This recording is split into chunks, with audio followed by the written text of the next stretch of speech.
Episode 71. என்ன uncle இப்படி சொல்லிட்டீங்க?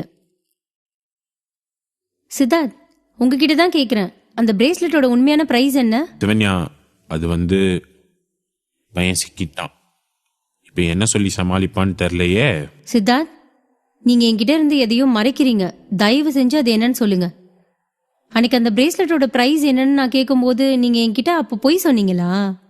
தங்கச்சி தான் கேட்குறாள, பதில் சொல்லாமல் அப்படியே நின்னா என்ன அர்த்தம்? நம்ம 2 பேரும் சேர்ந்து தான் அதை போய் வாங்கணும்னு சொல்லுடா. தங்கச்சிம்மா, அவ்வளோ காஸ்ட்லியான பிரேஸ்லெட் வாங்குறதுக்கு இவங்கிட்ட காசு எதுமா?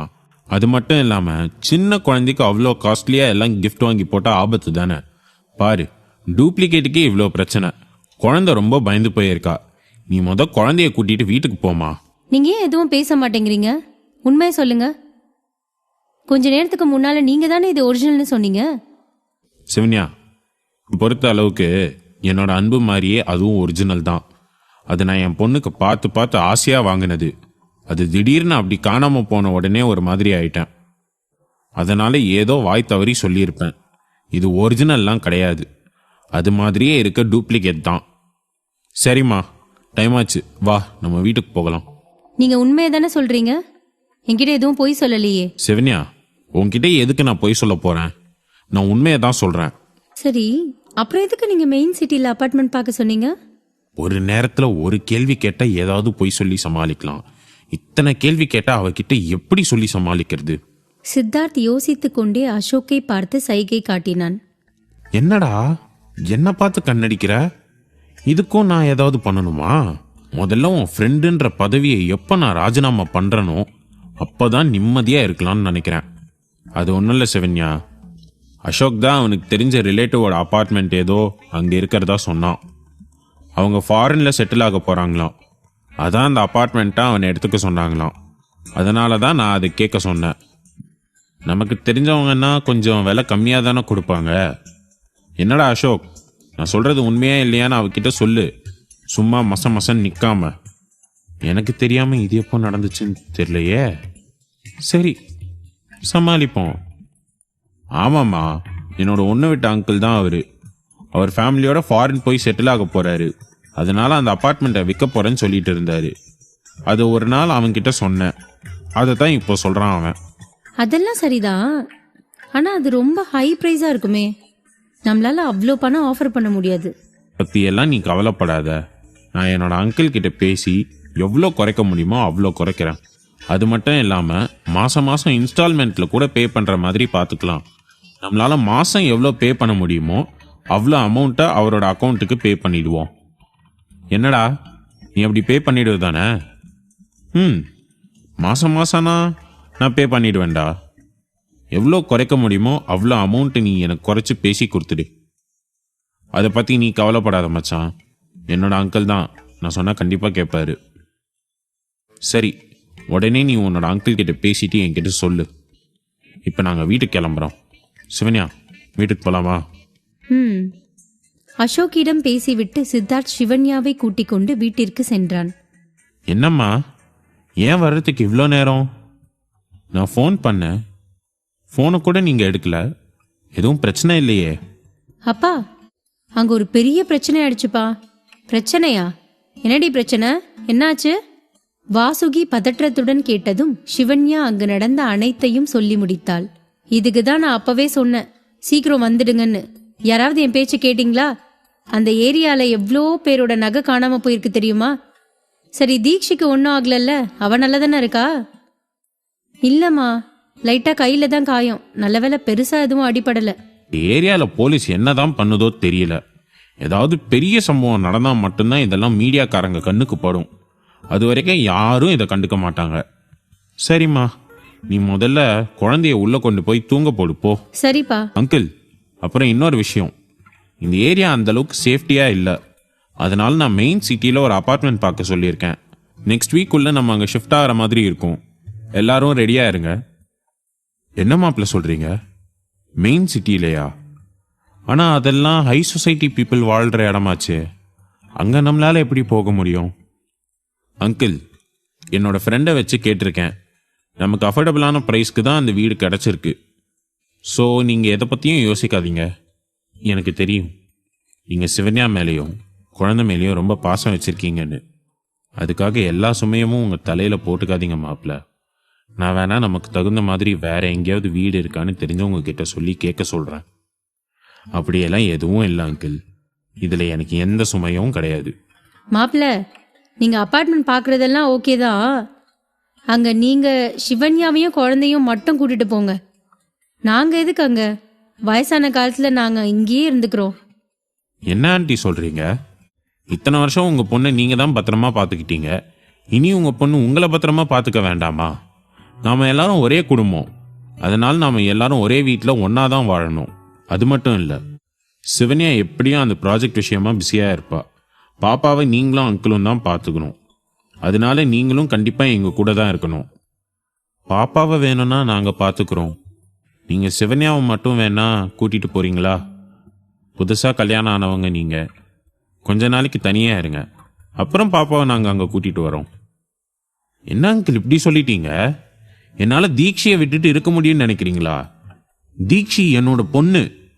நான் அவளை எங்கேயும் விட மாட்டேன். என் கூட தான் வச்சுப்பேன். இன்னொரு முறை இந்த மாதிரி சொல்லாதீங்க. நம்ம எல்லாரும் ஒரே குடும்பம், ஒன்னாதான் வாழணும். ஆண்டி, நம்ம எல்லாரும் கிளம்புறதுக்கான ஏற்பாடு பண்ணுங்க. சித்தார்த் பேசிவிட்டு அதற்கு மேல் அவர்களிடம் எந்த பதிலும் எதிர்பார்க்காமல் சிவன்யாவின் அறைக்குள் சென்றான். எபிசோட் 72. காதோரம் காதலின் இசை. சித்தார்த் சொல்லியது போலவே அடுத்த 3 தினங்களில் அசோக் சிட்டியின் மெயின் ஏரியாவில் சித்தார்த்திற்காக ஒரு நல்ல அபார்ட்மெண்ட்டை வாங்கியிருந்தான். அனைவரும் புது வீட்டிற்கு ஷிஃப்ட் ஆகி இருந்தார்கள். மாப்பிள்ள, நிஜமாவே நீங்க சொன்ன விலை தான் இந்த வீடா? ஏன்னா சிட்டியில் இந்த விலைக்கெல்லாம் இப்படி ஒரு வீடு வாங்கவே முடியாதே, அதான் கேட்டேன். வீடும் கட்டி இப்பதான் 6 மாசம் இருக்கும் போல. எதுக்காக இந்த விலைக்கு இந்த வீட்டை கொடுத்தாங்கன்னு உங்களுக்கு தெரியுமா? நான் தான் ஏற்கனவே சொன்னேனே, இது என் ஃப்ரெண்டோட அங்கிள் வீடு. அவங்க ஃபாரின்ல செட்டில் ஆக போறதுனால இந்த வீட்டை கொடுத்துட்டாங்க. அது மட்டும் இல்லாமல் அவங்களுக்கு பணம் ஒன்றும் அவ்வளோ பெரிய விஷயம் கிடையாது. தெரிஞ்சவங்கன்றதால நம்ம கேட்ட விலைக்கே கொடுத்துட்டாங்க. இந்த வீட்டில் முன்னாடி மாதிரி நம்ம எல்லா இடத்துக்கும் அலையணும்னு எந்த அவசியமும் இல்லை அங்கிள். இங்கே எல்லா ஃபெசிலிட்டிஸும் உள்ளேயே இருக்குது. இங்கே லைப்ரரி இருக்குது, பார்க் இருக்குது, அப்புறம் உங்களை மாதிரி ஆளுங்களுக்கெல்லாம் கிளப்பும் இருக்குது. போர் அடித்தா அங்கே போய் நீங்கள் விளையாடலாம். இந்த மாதிரி நிறைய ஃபெசிலிட்டி இருக்குது. நீங்கள் சொல்கிறதெல்லாம் கேட்கும்போது எனக்கு நம்பணும்னு தான் தோணுது. ஆனால் இங்கே இருக்கிற ஃபெசிலிட்டி, இவ்வளோ பெரிய வீடு, இதெல்லாம் பார்த்தா என்னால் இதெல்லாம் உண்மைன்னு நம்பவே முடியல மாப்பிள்ள. ஏங்க, இதெல்லாம் பார்த்தும் இன்னும் நம்ப முடியலன்னு சொல்லிட்டு இருக்கீங்க? அதான் மாப்பிள்ள சொல்றாருல, அவர் சொன்னா எல்லாம் உண்மையாக தான் இருக்கும். நீங்களும் எப்போ பார்த்தாலும் அங்கே போர் அடிக்குதுன்னு சொல்லிட்டு இருந்தீங்கல்ல, இனி உங்களுக்கு என்ன பிடிச்சிருக்கோ அதை தாராளமாக செய்யலாம். சும்மா அவரை கேள்வி கேட்டுட்டு இருக்காம உங்களோட திங்ஸ் எல்லாம் ரூம்ல வந்து எடுத்து வைங்க. வாங்க. டாடி, அதோ அங்க ஸ்விம்மிங் பூல் கூட இருக்கு. நான் அந்த ஸ்விம்மிங் பூல்ல குளிக்கலாமா டாடி? தீக்ஷி குட்டி, அந்த ஸ்விம்மிங் பூல்ல நீங்க தாராளமா குளிக்கலாம். அங்க தெரியுது பாருங்க பார்க். அந்த இடத்துல டெய்லி ஈவினிங் ஸ்கூல் போயிட்டு வந்து நீங்களும் டேடியும் விளையாடலாம். ஓகேவா? ஆமா தீக்ஷி குட்டி, உனக்கு இந்த வீடு பிடிச்சிருக்காடா? எனக்கு இந்த வீடு ரொம்ப பிடிச்சிருக்கு டாடி. ரொம்ப பிடிச்சிருக்கா? ஓகே. இனிமே என்னோட தீக்ஷி குட்டி எதுக்காகவும் ஃபீல் பண்ணக்கூடாது. இனிமே நீங்க ரொம்ப ஹாப்பியா இருக்கணும், சரியா? இப்போ போய் பாட்டிக்கும் தாத்தாக்கும் ஹெல்ப் பண்றீங்களா? Okay daddy. தீக்ஷி அங்கிருந்து ஓடியதும் சித்தார்த்தின் கண்கள் சிவன்யாவை தேடியது. அவள் கிச்சனில் இருப்பதை பார்த்ததும் கிச்சனுக்குள் சென்றான். என்ன மேடம், இந்த வீடு பிடிச்சிருக்கா? வந்ததுல இருந்து நானும் பாக்குறேன், நீங்க அமைதியாவே இருக்கீங்க, எதுவும் பேசவே மாட்டீங்க. எனக்கு என்ன பேசுறதுன்னே தெரியல சித்தார்த். ஏதோ சொந்தக்காரங்கன்னு சொல்றீங்க, வீடு கம்மியான விலைக்கு கொடுத்தாங்கன்னு சொல்றீங்க. அதெல்லாம் ஓகே தான். ஆனா இப்ப கிச்சன்ல புதுசா இருக்கிற இந்த பொருள் எல்லாம் யார் உங்களுக்கு கம்மியா கொடுத்தா? அப்புறம் ஹாலில் இருக்கிற காஸ்ட்லியான சோஃபா, ரூம்ல இருக்கிற பெட், இதெல்லாமே உயர் ரக பொருட்கள். இதுவும் உங்களுக்கு அந்த அங்கிள் ஃப்ரீயா கொடுத்தாரா?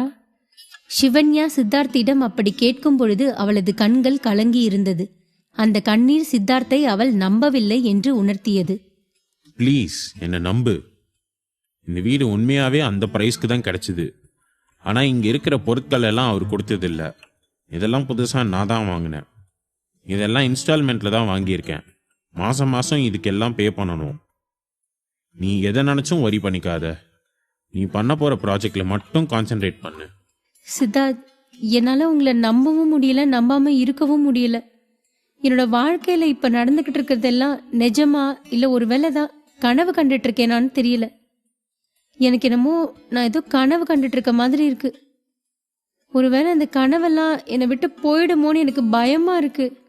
சிவன்யா அப்படி பேசிக்கொண்டே அழுக அவளது அழுகையை பார்த்ததும் சித்தார்த்துக்கு ஏதோ போல் இருந்தது. பின்பு அவளிற்கு அருகில் சென்றவன் அவளை பின்னால் இருந்து மெதுவாக அணைத்து கொண்டான். என்ன பண்றீங்க? இது கிச்சன், யாராவது வந்துட போறாங்க. எதுவும் பேசாத. நான் உன்னை எதுவும் பண்ண போறதில்ல. ஜஸ்ட் கொஞ்ச நேரம் இப்படியே ஹக் பண்ணிக்கிறேன். நீ எதுவும் பேசாம கண்ணை மூடிக்கோ. சித்தார்த் அப்படி சொன்னதும் நடுங்கிய உடலுடன் சிவன்யா தனது கண்களை மூடிக்கொண்டாள். சிவன்யா, இது ஒன்றும் கனவு கிடையாது. இது எல்லாமே நிஜம்தான். நான் சொல்ற எல்லாத்தையும் நீ நம்பிதான் ஆகணும். இத்தனை வருஷமா நீ ரொம்பவும் கஷ்டப்பட்டுட்ட. இனிமே அது எல்லாத்துக்கும் சேர்த்து வச்சு சந்தோஷமா இருக்க போற. மனசுல எதையும் போட்டு குழப்பிக்காம உன் கண் முன்னால என்ன இருக்கோ அதை அப்படியே சந்தோஷமா ஏத்துக்க. இப்ப கண்ணை தர. சிவன்யாவிடம் பேசிவிட்டு அவளது காதோரம் தனது இதழை மெதுவாக பதித்துவிட்டு அவளிடமிருந்து விலகினான். சித்தார்த்தின் இதழ் பட்டதும் உடலெல்லாம் சிலிர்த்து போய் ஒரு நிமிடம் அப்படியே நின்றாள். பின்பு மெதுவாக சித்தார்த்தை திரும்பி பார்த்தாள். சிவன்யா, உனக்கு டீ வேணுமா காஃபி வேணுமா? அச்சோ, அதெல்லாம் எதுக்குங்க நீங்க பண்ணிட்டு இருக்கீங்க? நீங்க தள்ளுங்க. உங்களுக்கு என்ன வேணும்னு சொல்லுங்க, நான் போட்டு தரேன். அதெல்லாம் முடியாது. என்னோட பொண்டாட்டிக்காக நான் தான் காஃபி போடுவேன். சொல்லு, உனக்கு காஃபி வேணுமா டீ வேணுமா? முதல்ல நீங்க இந்த பக்கம் வாங்க. அம்மா மட்டும் நீங்க கிச்சன்ல வேலை பார்க்கறத பார்த்தாங்க, அப்புறம் என்னதான் திட்டுவாங்க. உங்களுக்கு என்ன வேணும்னு சொல்லுங்க, நானே போட்டு தரேன். ஆண்டி அதெல்லாம் எதுவும் சொல்ல மாட்டாங்க. நான் ஆண்டிக்கும் சேர்த்து தான் போட்டுட்டு இருக்கேன். நீ சொல்லு, உனக்கு என்ன வேணும்? நான் சொன்னாலும் நீங்க கேட்க போறதில்ல. எல்லாமே உங்களோட பிடிவாதம் தான். நீங்களே என்ன போட்டாலும் எனக்கு ஓகே தான். நான் ஏற்கனவே சொன்ன மாதிரி இனிமே நீ எப்பவும் சந்தோஷத்தை மட்டும்தான் அனுபவிக்கணும். உன் பக்கத்துல எக்காரணத்தை கொண்டு எந்த சோகத்தையும் நான் கொண்டு வர மாட்டேன். நீ எப்பவும் அதிகமாக காஃபி குடிச்சு தான் நான் பார்த்துருக்கேன். ஸோ உனக்கு காஃபி தான் பிடிக்கும்னு நினைக்கிறேன். நான் உனக்கு டேஸ்டியான ஒரு காஃபி போட்டு தரேன். அது வரைக்கும் அமைதியாக வெயிட் பண்ணு.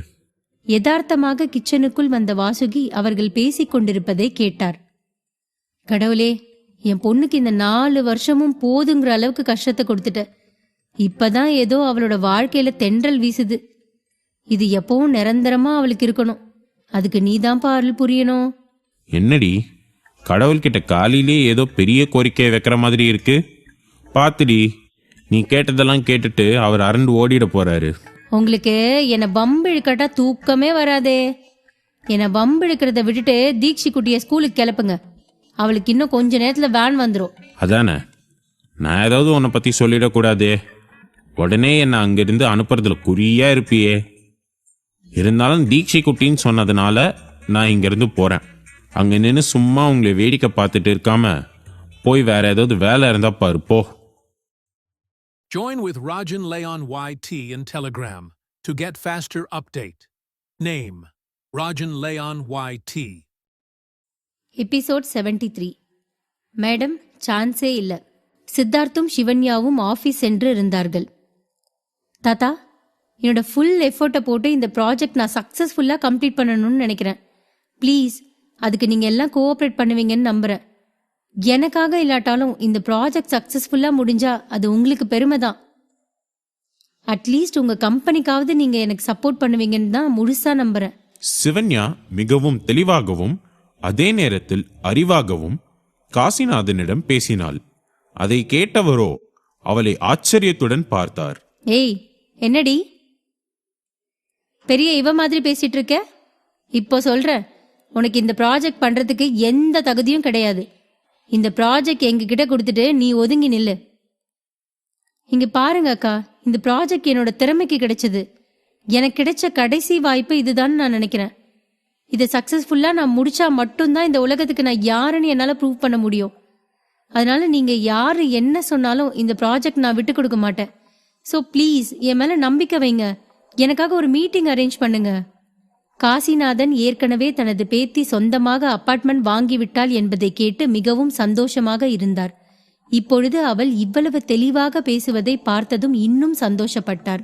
இங்க பாரு சிவன்யா, இப்பதான் முதல் முறையா நான் உன்னை நம்புறேன். இந்த ப்ராஜெக்டை நீ ஒழுங்கா பண்ணுவேன்னு நினைக்கிறேன். அதுக்காக நான் இப்பவே மீட்டிங் அரேஞ்ச் பண்றேன். All the best. தாத்தா, நீங்க என்ன பண்ணிட்டு இருக்கீங்க?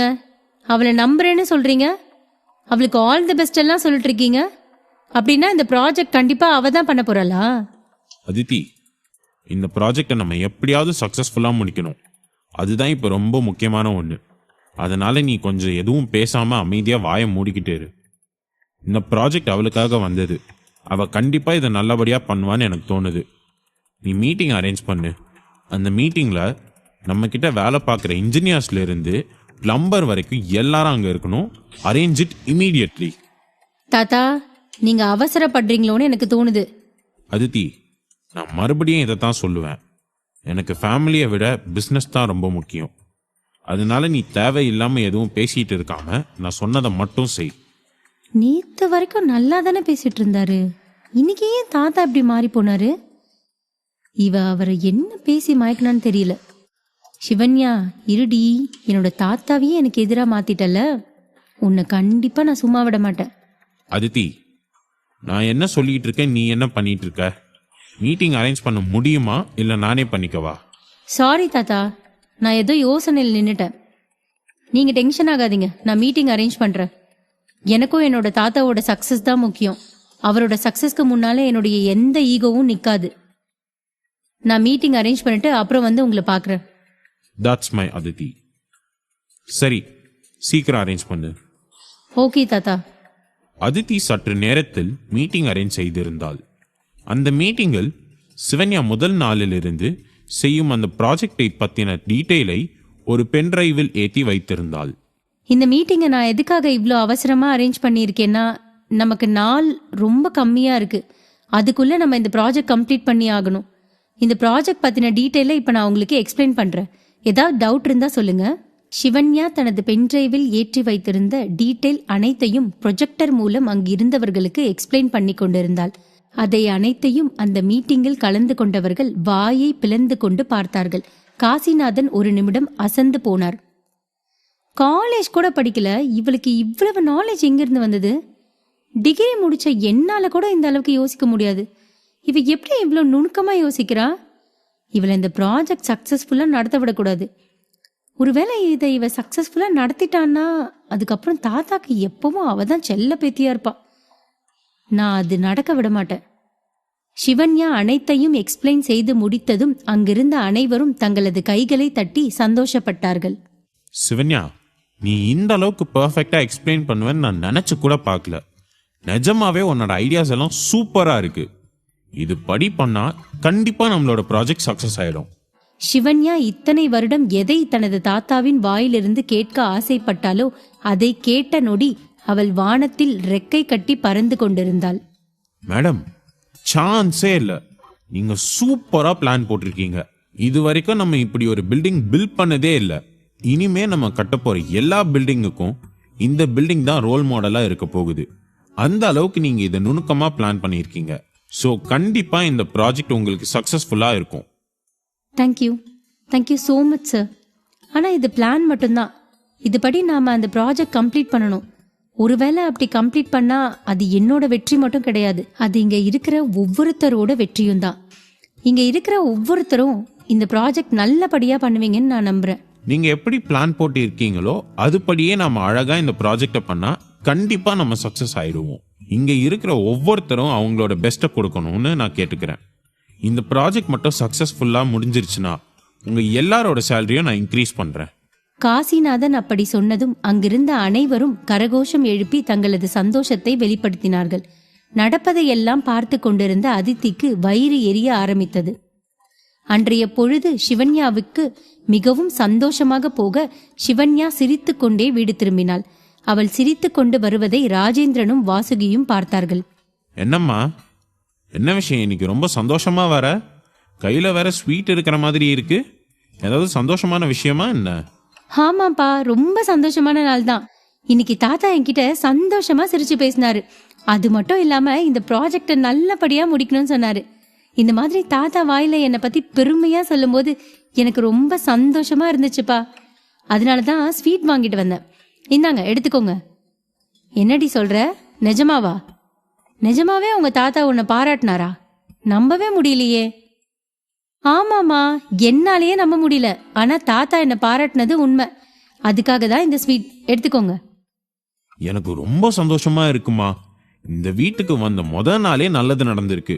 இதுக்கப்புறம் எப்பவும் நல்லதுதான் நடக்கும்.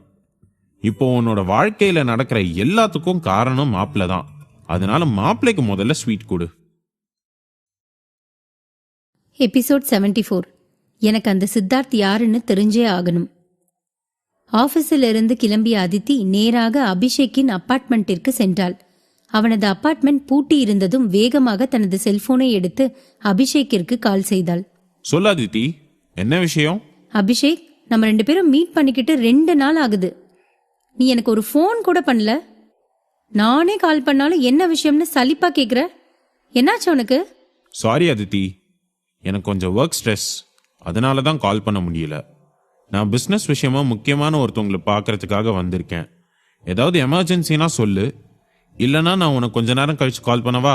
அபிஷேக், இதுக்கு முன்னால எவ்வளவோ ஒர்க் ஸ்ட்ரெஸ் இருந்திருக்கு. ஆனா நீ என்னை இதுவரைக்கும் இப்படி இக்னோர் பண்ணதே இல்லையே. இப்ப என்கிட்ட ஃபோன் பேசுறதுக்கு கூட உனக்கு பிடிக்காத மாதிரி தான் இருக்கு. ஒருவேளை உனக்கு என்ன பிடிக்காம போயிடுச்சா? அதித்தி, அப்படியெல்லாம் எதுவும் இல்லை. உண்மையிலேயே எனக்கு கொஞ்சம் ஒர்க் ஸ்ட்ரெஸ் தான். அதனால தான் உன் கூட என்னால் டைம் ஸ்பெண்ட் பண்ண முடியல. இப்போ என்ன, உன் கூட நான் பேசலைன்னு கோவமா இருக்க, அவ்வளோதானே? இந்த மீட்டிங் முடிஞ்சதும் நானே உன்னை வந்து பார்க்குறேன், ஓகேவா? அபிஷேக், இங்க என்ன பிரச்சனை போய்கிட்டு இருக்குன்னு தெரியுமா? அந்த சிவன்யா என்னெல்லாம் பண்றான்னு தெரியுமா? அவ பண்றது போதாதுன்னு இப்ப தாத்தாவும் அவளுக்கு சப்போர்ட் பண்ணிக்கிட்டு இருக்காரு.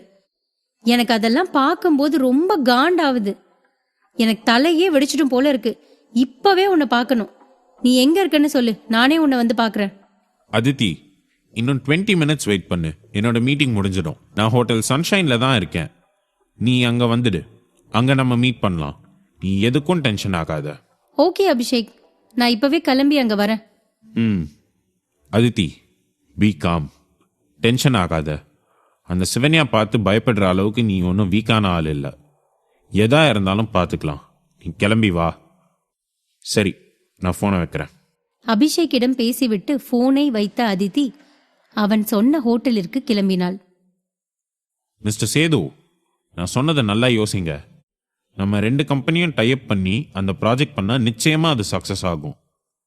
மிஸ்டர் அபிஷேக், உங்கள் திறமை மேலே எனக்கு நம்பிக்கை இருக்குது. இந்த முடிவை நான் ஒரு ஆள் மட்டும் எடுக்க முடியாது. என்னோட பார்ட்னர் கூட இதை பற்றி பேசிட்டு நான் உங்களுக்கு சீக்கிரமே ஒரு நல்ல முடிவாக சொல்கிறேன். ஓகே மிஸ்டர் சேது, நீங்கள் கண்டிப்பாக நல்ல முடிவு சொல்வீங்கன்னு நான் நம்புகிறேன். Okay mister Abhishek, we will meet soon. அபிஷேக்கிடம் பேசிவிட்டு சேது வெளியேற அபிஷேக் தனது கையில் கட்டியிருந்த கடிகாரத்தில் மணியை பார்த்தான். Hi Abhishek. Hey hi Aditi, உன்னதான் காணோன்னு பார்த்துட்டு இருந்தேன்.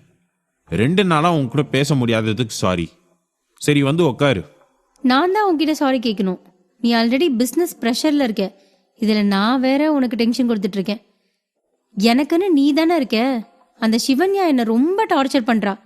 இதுக்கு முன்னாடி புள்ள பூச்சி மாதிரி இருந்தா. எப்போ அந்த சித்தார்த்த கல்யாணம் பண்ணாலோ அப்போல இருந்து அவ ரொம்ப திமிரா பிஹேவ் பண்றா. அவளோட திமிர கண்டிப்பா ஒடுக்கியே ஆகணும். இப்ப மட்டும் நான் அவளை விட்டுட்டேன், அதுக்கப்புறம் என்னோட இடத்துக்கு ஈஸியா அவ வந்துடுவா.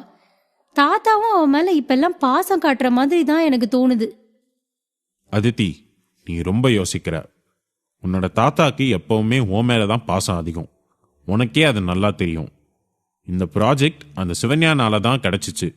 அதனால தான் அவர் அந்த சிவன்யா கிட்ட கொஞ்சம் அன்பா இருக்கிற மாதிரி நடிக்கிறாரோ என்னவோ. நீ எதை பத்தியும் வரி பண்ணிக்காத. சரி இரு, உனக்கு பிடிச்ச மில்க் ஷேக் ஆர்டர் பண்றேன். இந்த ப்ராஜெக்ட் எப்ப கிடைச்சிச்சோ அதுல இருந்து அவளுக்கு இன்னும் திமிரு அதிகமா போச்சு. என்ன நடந்தாலும் சரி, அந்த ப்ராஜெக்ட் அவளை நான் பண்ணவே விட மாட்டேன் அபிஷேக். ப்ராஜெக்ட் அவகிட்ட இருந்து புடுங்கிறதுக்கு ஏதாவது பிளான் போடணும். தாத்தாவே அவளை கழுத்தை புடிச்சு வெளியே தள்ளணும்.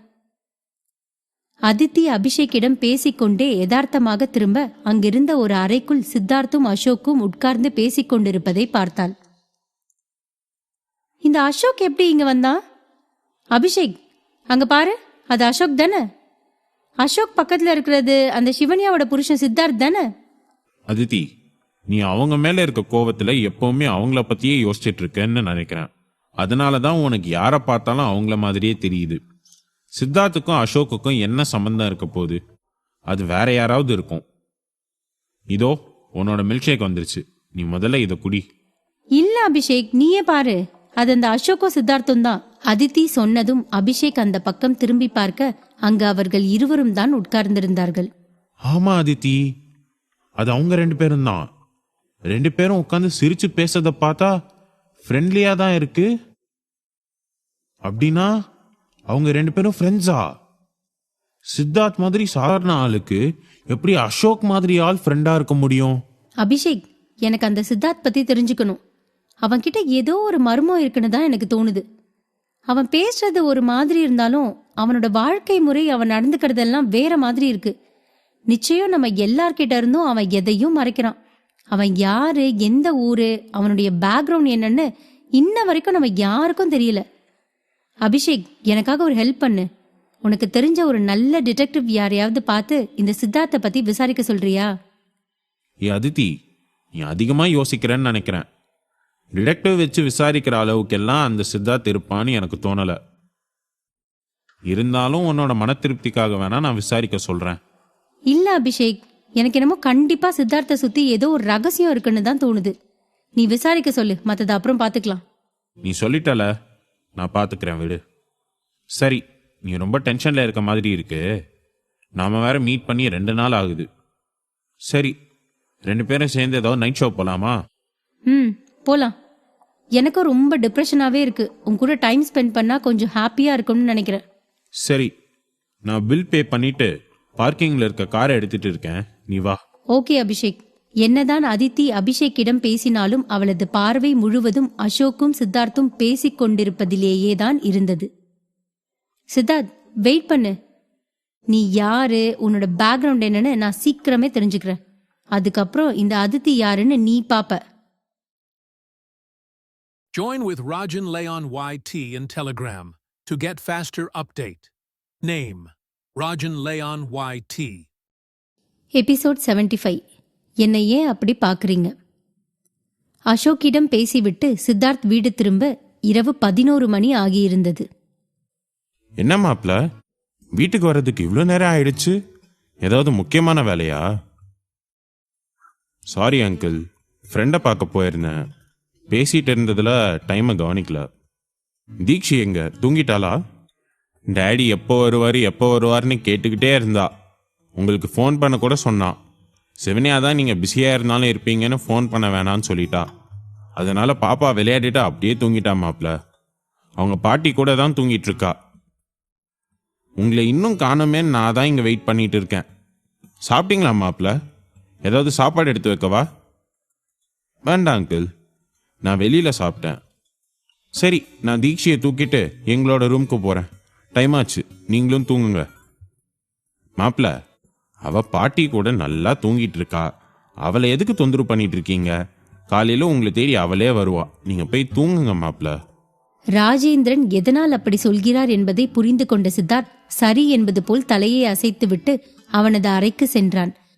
அங்கு சோஃபாவில் உட்கார்ந்து சிவன்யா மும்முரமாக தனது லேப்டாப்பில் வேலை பார்த்து கொண்டிருந்தாள். என்ன சிவன்யா, மணி 11 மணிக்கு மேல ஆச்சு, இன்னும் தூங்காம இருக்க? என்ன பண்ணிட்டு இருக்க? ஓ, வந்துட்டீங்களா? எனக்கு அந்த ப்ராஜெக்ட் விஷயமா கொஞ்சம் வேலை பார்க்க வேண்டியது இருக்கு. இன்னும் 1/2 hourல முடிஞ்சிடும். அதுக்கப்புறம் தான் தூங்கணும். சிவன்யா, என்ன வேலை இருந்தாலும் அதை மார்னிங் பார்த்துக்கலாம். 11 மணிக்கு மேலே முழிச்சிருக்காதுன்னு உன்னை எத்தனை முறை சொல்றது? முதல்ல லேப்டாப் க்ளோஸ் பண்ணிட்டு போய் தூங்கு. இல்லை சித்தார்த், இதை நான் இன்னைக்கு கம்ப்ளீட் பண்ணியே ஆகணும். அப்பதான் நாளைக்கு ஒர்க் பண்றவங்களுக்கு அது ஈஸியா இருக்கும். தாத்தாக்கு இப்பதான் என் மேல நம்பிக்கை வந்திருக்கு. அந்த நம்பிக்கையை நான் காப்பாற்றணும்னு நினைக்கிறேன். இன்னும் 1/2 hourல முடிஞ்சிடும். நீங்க தூங்குங்க, நான் பாத்துக்கிறேன். சரி, நான் தூங்குறேன். நீ சாப்பிட்டியா? நிறைய சாப்பிட்டேன். அதனாலதான் எனக்கு ரொம்ப தூக்கம் வருதுன்னு நினைக்கிறேன். சித்தார்த்திடம் பேசிக்கொண்டே சிவன்யா கொட்டாவி விட்டாள். அதை பார்த்த சித்தார்த் மௌனமாக சிரித்தான். என்னை பார்த்தா உங்களுக்கு சிரிப்பு வருதா? என்னால தூக்கத்தை கண்ட்ரோல் பண்ண முடியல.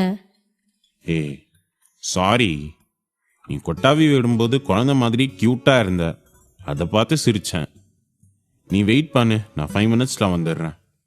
சித்தார்த், இப்பதானே வந்தீங்க, அதுக்குள்ள மறுபடியும் எங்க போறீங்க? வெயிட் பண்ணு, இப்போ வந்துடுறேன். சிவன்யாவிடம் சொல்லிவிட்டு வெளியில் சென்ற சித்தார்த் நேராக கிச்சனுக்கு சென்றான். அங்கு அவளுக்காக டீ போட்டு எடுத்து வந்தான். எங்க போனீங்க சித்தார்த்? கையில் என்னது? நீ தானே தூக்கத்தை கண்ட்ரோல் பண்ண முடியலன்னு சொன்ன, அதான் உனக்காக டீ போட்டு எடுத்துட்டு வர போனேன். இந்த டீயை குடிச்சனா நீ ரொம்ப பிரிஸ்காயிடுவ, அதுக்கப்புறம் உனக்கு தூக்கமே வராது. இந்தா குடி. ஐயோ சித்தார்த், இதெல்லாம் எதுக்கு நீங்க பண்றீங்க? எனக்கு வேணும்னா நானே பண்ணிப்பேன்ல. ஹலோ மேடம், நீங்க தான் தூங்கி விழுந்துட்டு இருக்கீங்களே, இதுல போய் எங்க இருந்து டீ போடுறது? நான் சும்மா தானே இருக்கேன், ஒன்றும் பிரச்சனை இல்லை. நீ முதல்ல இந்த டீயை குடிச்சிட்டு அதுக்கப்புறம் வேலையை பாரு. டீ குடிச்சு முடிக்கிற வரைக்கும் இந்த லேப்டாப்பை எடுத்து அப்படி ஓரமா வை. சிவன்யாவிடம் பேசிக்கொண்டே சித்தார்த் அவள் அருகில் சென்று உட்கார்ந்தான். சிவன்யா சிரித்துக்கொண்டே டீயை குடித்து முடிக்க அந்த டீயில் இருந்த நுரை அவளது உதட்டிற்கு மேல் ஒட்டி இருந்தது. சிவன்யாவிடம் யதார்த்தமாக பேசிவிட்டு நிமிர்ந்தவனின் பார்வை அவளது உதட்டிற்கு மேல் விழுந்தது. என்னாச்சு? ஏன் அப்படி பாக்குறீங்க? உன்னோட லிப்ஸ்ல நுர டீ, அது சித்தார்த் என்ன சொல்வதென்று தெரியாமல் அவளது இதழை பார்த்து உளறிக் கொண்டிருந்தான். சிவன்யா அவன் என்ன சொல்ல வருகிறான் என்பதை புரிந்து கொண்டாள். ஓ சாரி, எனக்கு எப்ப டீ குடிச்சாலும் இந்த மாதிரி ஆயிடும். சித்தார்த்திடம் பேசிக்கொண்டே சிவன்யா அவளது உதட்டிற்கு மேல் இருந்த நுரையை துடைக்க சென்றான். சிவன்யா ஒரு நிமிஷம் இரு, நானே தொடச்சு விடுறேன். சிவன்யாவிடம் சொல்லிவிட்டு சித்தார்த் வேகமாக அவளது இதழ் மீது இருந்த நுரையை துடைத்தான். அப்பொழுது அவனையும் அறியாமல் அவனது கரங்கள் அவளது இதழில் படிந்தது. கரம் பட்டதும் சிவன்யாவின் உடல் மெல்ல சிலிர்க்க ஆரம்பித்தது. சிவன்யா, உன்னோட லிப்ஸ் ரொம்ப சாஃப்டா இருக்கு. அவன் அப்படி சொன்னதும் அவளது முகம் வெட்கத்தில் சிவக்க ஆரம்பித்தது. அவளது முகம் மாறுவதை பார்த்ததும் சித்தார்த்தின் உடலுக்குள்ளும் சொல்ல முடியாத ஏதோ ஒரு மாற்றம் நிகழத் தொடங்கியது. Shivanya, I want to kiss you. உன்னை நான் கிஸ் பண்ணிக்கவா? சித்தார்த் அப்படி கேட்டதும் சிவன்யா ஒரு நிமிடம் அதிர்ந்து போனாள். சித்தார்த், அது ஏன் சிவன்யா, உனக்கு இன்னும் என்னை பிடிக்கலையா? இல்ல என் மேல உனக்கு நம்பிக்கை இல்லையா? ஐயோ அப்படி இல்லைங்க. அப்படின்னா உனக்கு என் மேல நம்பிக்கை இருக்குதானே? என்னை பிடிக்கும் தானே?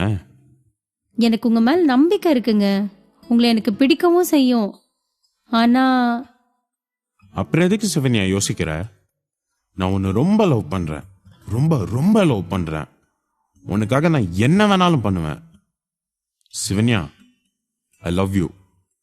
I love you so much. எனக்கு நீ வேணும். எல்லா ஹஸ்பண்ட் அண்ட் ஒய்ஃப் லவ்வர்ஸ் எல்லாம் எப்படி சந்தோஷமா சேர்ந்து வாழ்றாங்களோ அந்த மாதிரி நானும் உன் கூட சேர்ந்து வாழணும்னு ஆசைப்படுறேன். என்னை ஒதுக்கி வைக்காத, என்னை வேண்டான்னு சொல்லாத. I really need you Shivanya. Siddharth உணர்ச்சி வசமாக பேச அதை கேட்ட சிவன்யா எப்படி ரியாக்ட் செய்வதென்று தெரியாமல் நிற்க அந்த நொடி சித்தார்த் அவளின் இதழை சிறைப்பிடித்தான். சித்தார்த் அப்படி செய்ததும் அதிர்ந்து போனவள் வேகமாக அவனை தன்னிடம் இருந்து விலக்க முயற்சிக்க அப்பொழுது அவனது கண்களில் இருந்த கண்ணீர் அவளது கைகளில் வழிந்தது. அந்த கண்ணீர் அவள் மீது எவ்வளவு காதல் வைத்திருக்கிறான் என்பதை உணர்த்த சிவன்யா அவனை தடுக்க முடியாமல் அமைதியாக நின்றாள். என்னதான் இருந்தாலும் ஹை சொசைட்டி தான். அங்கே இருக்கும்போது நைட்டு 1 மணி ஆனா கூட எப்போ பார்த்தாலும் கசகசன்னு சத்தமாவே இருக்கும். இங்க பாரு எவ்வளோ அமைதியா எல்லாரும் தூங்கிட்டு இருக்காங்கன்னு. இந்த வீட்டுக்கு வந்ததுக்கு அப்புறம் தான் பீஸ்ஃபுல்லா தூங்க முடியுது. டைம் ஆச்சு, நம்ம வீட்டை பூட்டிட்டு போய் தூங்குவோம். ராஜேந்திரன் வீட்டை பூட்டிக் கொண்டிருக்க அப்பொழுது அங்கிருந்த டைனிங் டேபிளில் இருந்து ஏதோ சத்தம் வந்தது. என்ன, ஏதோ போன் அடிக்கிற சத்தம் கேக்குது. அட, அது நம்ம மாப்பிள்ளையோட போன் சத்தம் தான். போன் எங்க அடிக்குது? கிச்சன்ல இருந்து தான் சத்தம் வருது. மாப்பிள்ளை எதுக்கு கிச்சனுக்கு வந்தாரு? அவர் போன் எங்க இருக்கு? எதுவும் எடுக்கிறதுக்காக வந்திருப்பாரோ? யார் அது இந்நேரத்துல போன் பண்றது? ஆபீசர்னு இருக்கே, ஏதோ முக்கியமான காலா இருக்குமோ? இப்ப எப்படி அவர்கிட்ட கொடுக்கறது? சரி, காலையில கொடுக்கலாம். ஐயோ, ஃபோன் மறுபடியும் அடிக்குதே. சித்தார்த்தின் போன் திரும்ப திரும்ப அடித்து கொண்டிருக்க வேறு வழி இல்லாமல் ராஜேந்திரன் சித்தார்த்தின் போனை எடுத்துக்கொண்டு அவனது அறைக்கு சென்றார்.